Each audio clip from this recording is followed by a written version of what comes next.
Hey, Steve Saretsky here. As always, this is Canadian real estate market update with a particular focus on Vancouver. If you get any sort of value or entertainment out of these videos, all I ask that you hit thumbs up and subscribe. Questions, comments, put those below.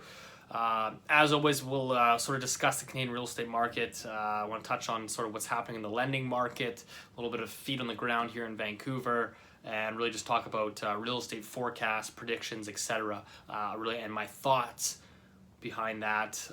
It really always ties back into sort of financial education, not just in the real estate space, but in general. We've talked about the slowdown in Vancouver, obviously an 18-year low in home sales. BC dropped 24% last month.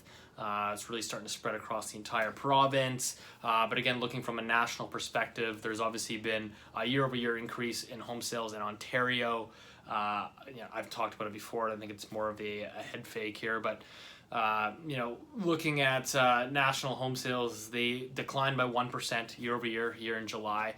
So again, I mean, that doesn't sound very bad whatsoever, but it's always understanding, putting things into context. It's a way of interpreting data, and certainly there's many ways to interpret data. So that's really up to you to interpret as you see fit. But I look at that as home sales only declined 1%.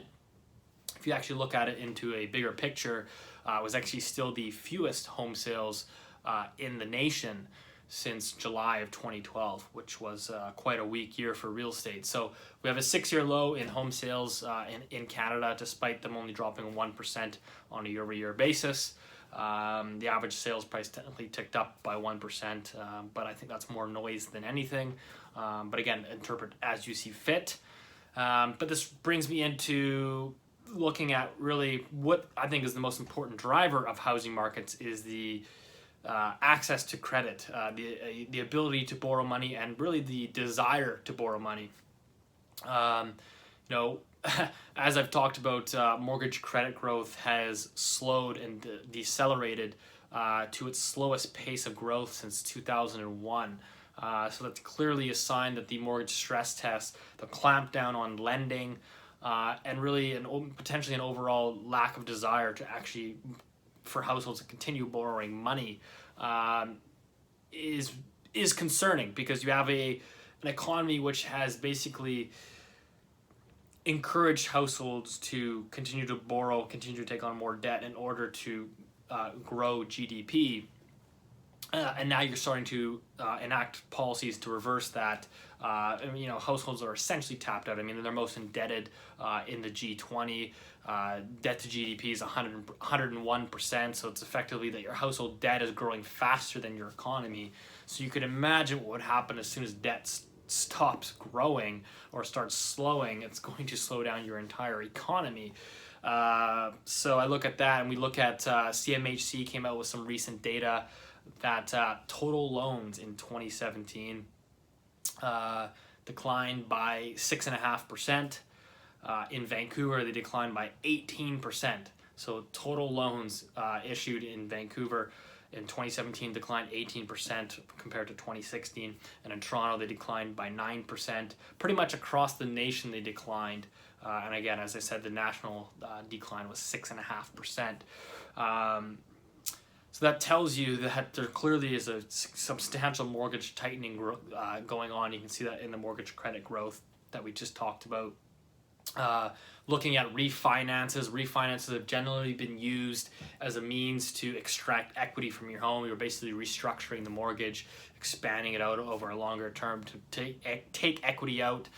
Popular way of doing that was you extract some of the equity out through a refinance, and you leverage that as a down payment on a second property, or you use that to sort of help the kids get into their first condo, etc. But refinance growth has collapsed. It fell 18% in Vancouver, again 9% in Toronto. So it's basically the same as the loan growth. So to me, that's really early signs of households that could be in the process of deleveraging.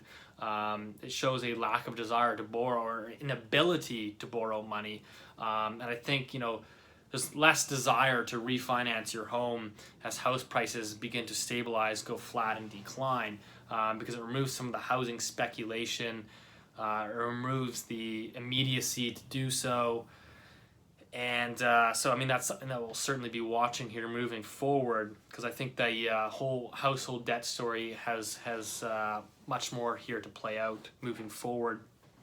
But that really brings you back into, now I will make one caveat that the CMHC data only covers 85% of the Canadian mortgage market. The private lending space is huge. It has been growing exponentially over the last few years, as people who get basically shoved out of the market due to stress tests, higher rates, and they have a huge desire to obviously get into the market. And many people have been taking on second loans, etc., in order to leverage into second properties. So that private lending space is probably would effectively change some of those numbers. But the fact that we can see that what's happening in the conventional lending space is clearly a deleveraging, it's clearly a slowing of growth that we'll be watching. But what we have here in the Vancouver market is really, in essence, a lack of liquidity, as detached house sales are at 30-year lows.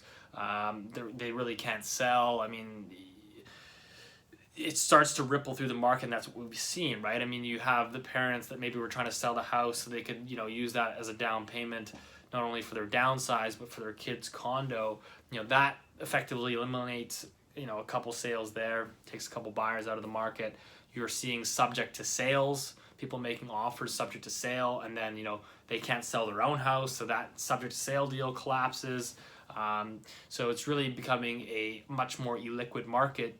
And markets become illiquid because credit dries up, and again, we're seeing that in the data. So that's something to obviously watch, that we'll be keeping a close eye on. Now, you could look at that as negative or pessimistic, but I really think I look at it as, quite truthfully, opportunistic and optimistic of what's to come in the next couple of years. I think that potentially there's going to be some really good opportunities for people that are well positioned. In a down market, everybody's looking for cash and liquidity, and so I think somebody that's sitting on the sidelines potentially to have it is going to have some really good opportunities on their hands, and that's certainly what we're beginning to see with obviously the detached market. But I think prominently in the Vancouver market, the condo market has taken a noticeable hit. Vancouver condos really across the lower mainland, Greater Vancouver here, I would say are off 5%, in some cases closer to 10%. Down from peak pricing, I would argue, was probably November, December of 2017, prior to that stress test coming in. There's sort of that one more blow off phase. And again, I've talked about condos being very easy to evaluate. All you have to do is look at a building, look at the average prices per square foot, and as soon as you start seeing those trading much lower, it's pretty cut and dry for the most part. So keeping an eye on that. And sort of the last thing that I wanted to touch on was housing predictions and housing forecasts. I see a lot of big organizations, they have the credentials, so to speak, that often get put into the mainstream, and then, unfortunately they get blown up with these big headlines, and people take them as the holy gospel. The BC Real Estate Association came out with, they've been forecasting rising sales, rising prices. Start of this year, they said, sales across BC will decline by 8%. They've now revised it to 21%. That's a huge miss. But they're still forecasting rising prices in Greater Vancouver and in the Fraser Valley in 2018 as well as 2019. So despite their quote-unquote that B20 mortgage stress test has reduced demand and it's really hurt borrowing power, they're somehow under the assumption that prices are still going to rise. I think they had Greater Vancouver is going to increase by 5% next year, and Fraser Valley by like 7%. Those are just astronomical numbers at a time when home sales are at 18-year lows, and credit is clearly contracting. But again, it's a forecast. Could be right, could be wrong. I certainly look at it, and it's just it's interesting. There was another one, a big bank, which I've been following for a while, reading the reports. Up until June 2018, they wrote in the report that we don't forecast any sort of housing correction. Now in August, they've revised it to say that they're expecting between a 5 to 10% housing price correction over the next year and a bit. But again, it took them till August 2018. It took them till August 2018 to come out and say, yeah, okay, 5 to 10%. But the 5 to 10% has already happened. So you're not really giving a forecast. You're actually already telling me what's happened. The fact that they said in June that they weren't forecasting a price correction means that they really have no clue what's happening, because you've already had the 5 to 10%. But again, it's unfortunate because it gets printed in the mass media, and then people look at it and they say, oh, well, it's just the bank, and Bankham's employing this, PhD economist, that they must be right. But again, I think everyone's entitled to their views, and they can interpret as they see fit. Nobody truly knows what's going to happen to the market, but I just sometimes can't help but shake my head and say, my God, like these... I don't put out predictions for a reason, but if you're going to put out a prediction, like, at least have some of the data. The correction, 5 to 10%, it's already happened.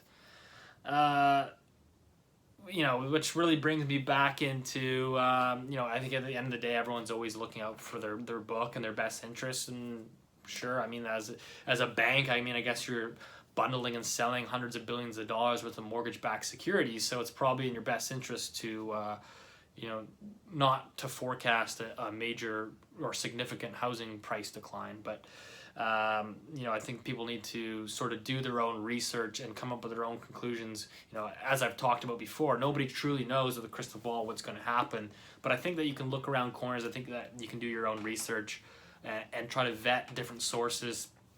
Give you another example of sort of how the mainstream news, as people know, I am a writer and contributor to several different outlets. I'm not going to name names for obvious reasons, but I was recently sent an email that, hey, would you be interested in writing about this story for this person, this news outlet? And they were talking about, the supply shortage in Vancouver. There's too much red tape. The population growth was going to be 60,000. And of course, historically, it's only been 30,000. So they basically inflated their numbers to somehow get 60,000. Then they were trying to say there's only been 14,000 housing units that are coming to market. But, their housing starts are at the record high of 40,000 annualized. Completions are around 35,000. So their numbers were just completely out of whack. But he said, hey, can you write about this? And then I looked at the email signature at the bottom, and it was this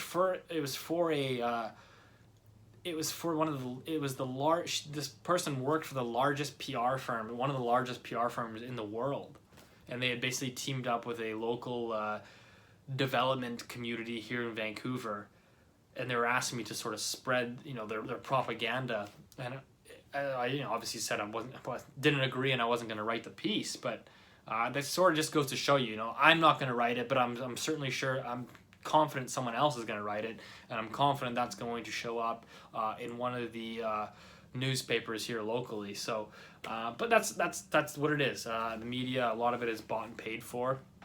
And someone myself that works in it, you start to see and understand how the plumbing works, so to speak. So, but yeah, anyways, as always, I think that people just have to come to their own conclusions, vet your sources, put your chips on the table. I'm certainly not the be-all, end-all, but I do have my opinions. I try to be well-researched, try to seek out, people that are smarter than me, and I encourage people to do the same. So, as always, hope that video helped. See you next week.